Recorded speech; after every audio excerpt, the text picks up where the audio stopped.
Hello, everybody. Welcome to the Full Court Press. I am your host, Drew Duncan. Don't forget that Facebook, Twitter, and Instagram is all at Drew Duncan83. Additionally, you can find me on YouTube. Simply look for Drew Duncan. And, of course, the Full Court Press is on Facebook, Twitter, and Instagram as well. 32 teams, 32 days in the NFL, and with Tom Brady signing an extension, we are making the focal point the New England Patriots today. Tom Brady. Good grief, man. It is just, look, whether you love him or hate him, at the bare minimum, you have to respect the man and what he's accomplished in this league.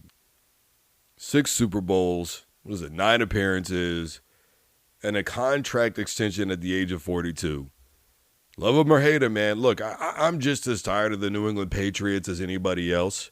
And I have long since said that I think that the New England Patriots, while it's good for their fan base and good for the players and their coaches and their organization, I'm not necessarily sure that it's good for the rest of the NFL.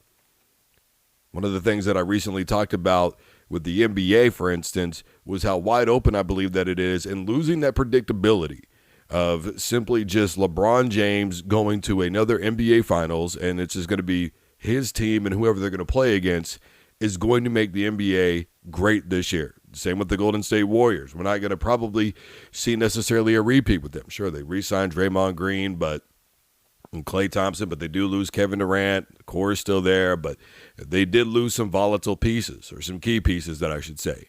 With the New England Patriots, we can't really necessarily say the same thing this year. As a matter of fact, they even tried to add pieces to the puzzle with Demaryius Thomas, but unfortunately, he's going to be on the PUP list, physically unable to play.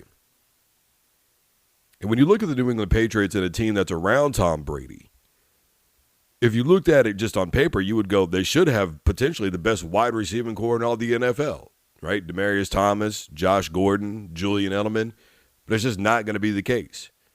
Josh Gordon did apply recently for a reinstatement in the NFL. We'll see where that goes. You have your Super Bowl MVP, reigning Super Bowl MVP, I should say, in Julian Edelman. 10 catches, 141 yards last season.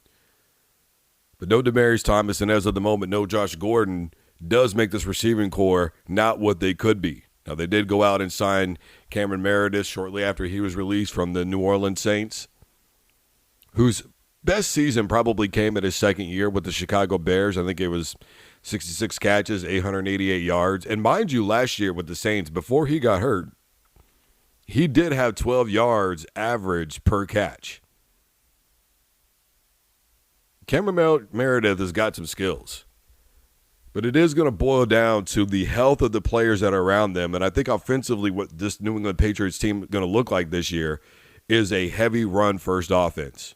Right, you've got a guy like Sony Michel, I think, got over 330 yards in the postseason last year, which reiterates one of the things that I've talked about. Teams that are able to win Super Bowls are able to physically dominate you, and that's exactly what happened leading up to the Super Bowl in what was a very physical football game.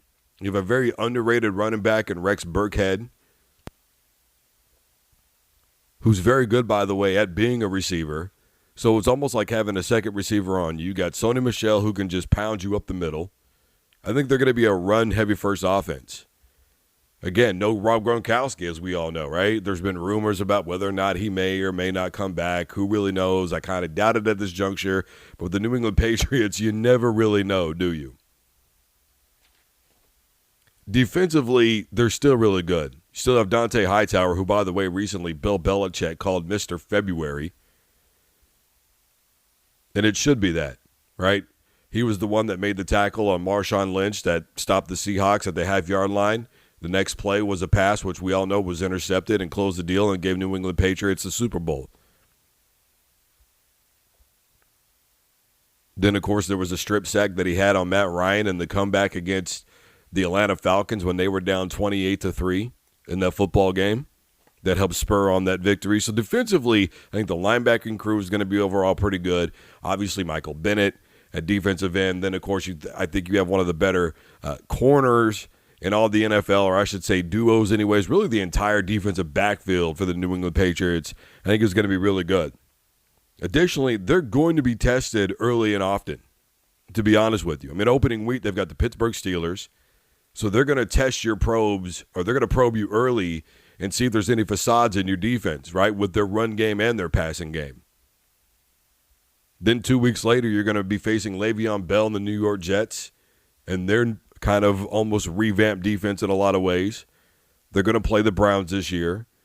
They're going to be at home for Dallas. They're going to be at home for a hell of a rematch with the Kansas City Chiefs, a team that they played 2 times last year in what were 2 of the best games in all the NFL. I think everybody's going to be looking forward to those games to look to the Patriots and go, okay, this is where they really are. Because you're going to have to face the Jets twice.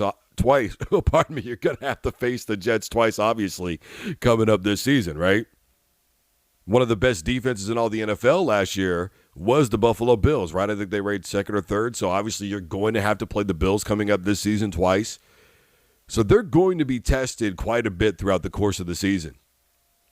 Look, I honestly don't know what's going to happen with the New England Patriots, to be perfectly honest with you. Obviously, there's a lot of talk about the Chiefs. There's a lot of talk about the Cleveland Browns.